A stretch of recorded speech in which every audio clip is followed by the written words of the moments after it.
Europe's undersea cables, critical for internet, power and military communication, are being mysteriously damaged. Ships with ties to Russia have been spotted near these cables, raising alarm across NATO. Is Russian President Vladimir Putin waging a deep-sea war? Or is this just Cold War paranoia resurfacing? If the suspicions are true, these attacks could cripple Europe's infrastructure in an instant.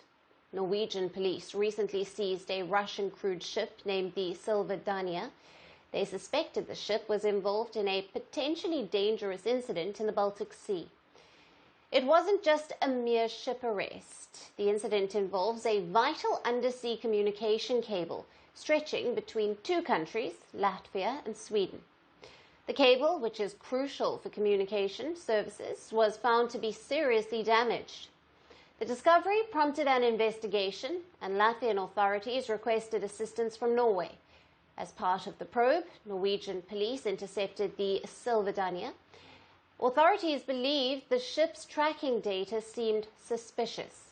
They boarded the ship for a search operation.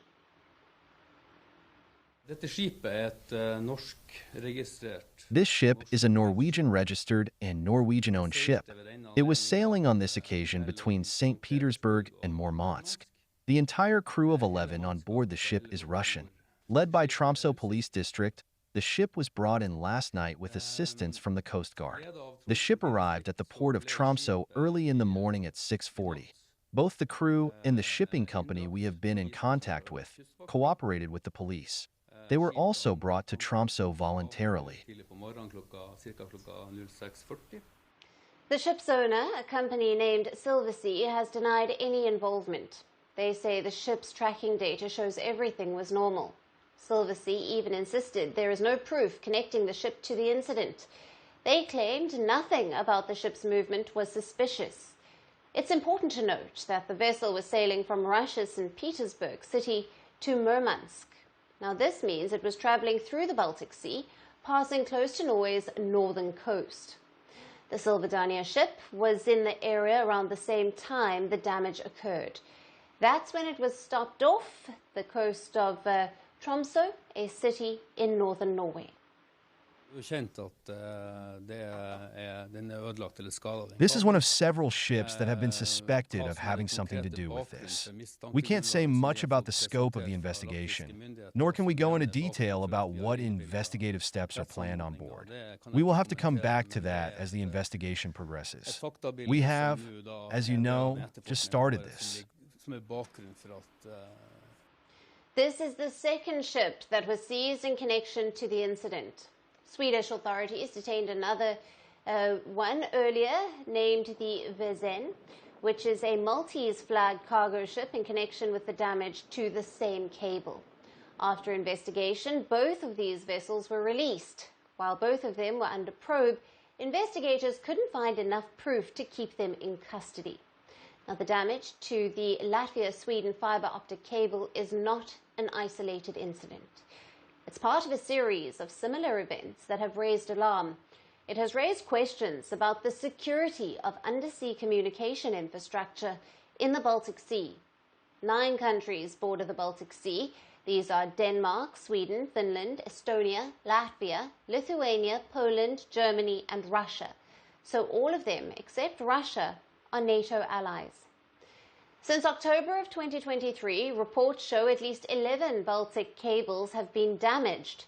The frequency at which these are occurring has prompted theories, which accuse Russia of waging a hybrid warfare against Europe to help Ukraine defend itself.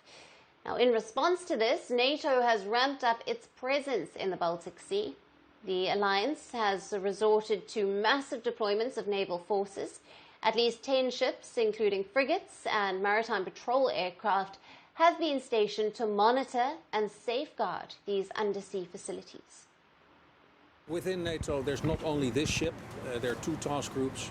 We've got aircraft up there. We're very connected with all the maritime operations center in the area. And with this network, we aim to make sure that we know what's happening at sea.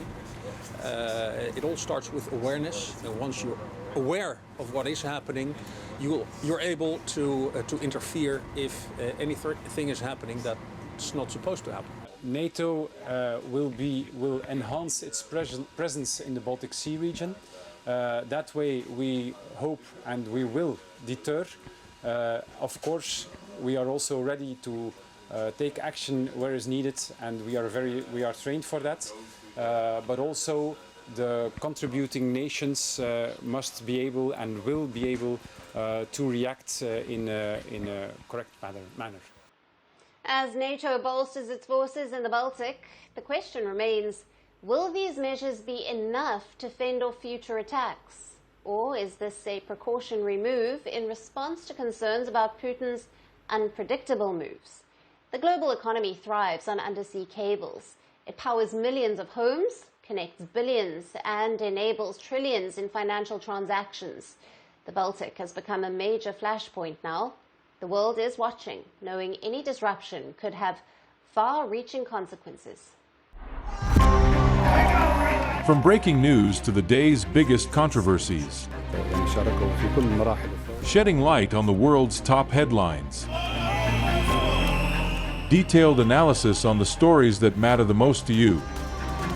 Catch it all on Spotlight at 6 p.m. India time and 12:30 GMT, only on Firstpost. We're calling the show Vantage. We hope you like what we put together for you. Touted as the minimum defense from that video. India's neighbors were the first to send the special edition of Vantage live from the White House throughout this week. Yes, Hindu Mandir we're on our way to Tel Aviv. City measure, but it's also the perfect way to drive. I don't think Prime Minister of Bhutan, Sherin Tagwe. Welcome to 60% of the world's office. Prime Minister Modi did the iron. We were actually How are you doing? How do you like? It's been 1 year since that meeting. Iron bars separate you from the outside. Out the vote effort. Trump had, it says, and at $4.3 trillion. 300 billion by 2030. That's what we need to tackle climate change.